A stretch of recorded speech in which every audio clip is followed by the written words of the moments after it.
घरफोडी प्रकरणी चौघांना अटक, 5.5 लाख रुपये किमतीचा मुद्देमाल जप्त.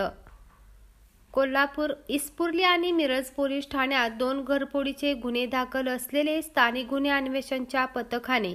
उघडकीस आणून या प्रकरणी आरोपी गुरुदत्त शांतीनाथ पोळ वय वर्ष 43, बिजली चौक, जवाहरनगर, हरीश मधुकर पोळ वय वर्ष 38, राहणार बी वार्ड, जवाहरनगर, संजय मधुकर पोळ वय वर्ष 47, राहणार जवाहरनगर,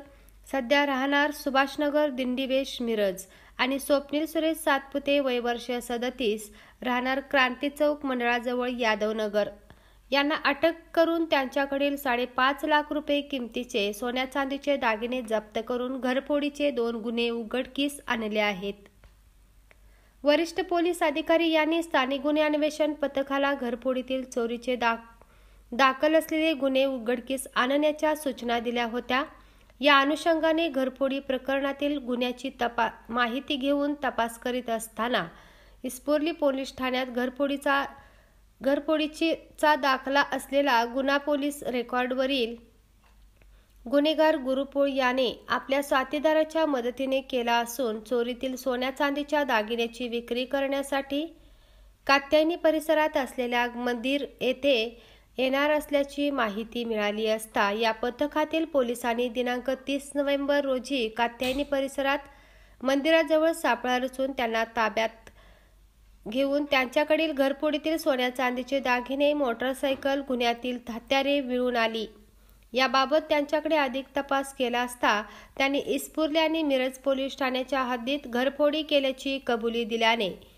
त्यांच्याकडील 32 ग्रॅम वजनाचे सोन्याचे दागिने आणि 180 ग्रॅम वजनाची चांदीचे दागिने असा एकूण 5.5 लाख रुपये किमतीचा मुद्देमाल जप्त करण्यात आला.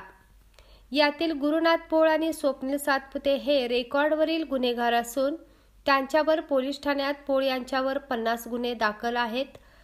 तर स्वप्नील यांच्यावर 32 गुन्हे दाखल आहेत. या आरोपीकडून इस्पुर्ली आणि मिरज पोलीस ठाण्यात दाखल असलेले गुन्हे उघडकीस आणून आरोपींना मुद्देमालासह इस्पुर्ली पोलिसांच्या ताब्यात देण्यात आले.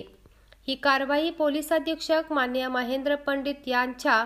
मार्गदर्शनाखाली स्थानिक गुन्हे अन्वेषणचे पोलीस निरीक्षक रवींद्र कळमळकर, सहाय्यक पोलीस निरीक्षक चेतन मसुटगे, पोलीस उपनिरीक्षक जालिंदर जाधव, पोलीस खंडेराव कोळी, संदीप पाटील, शिवानंद स्वामी यांच्यासह आदींनी केली.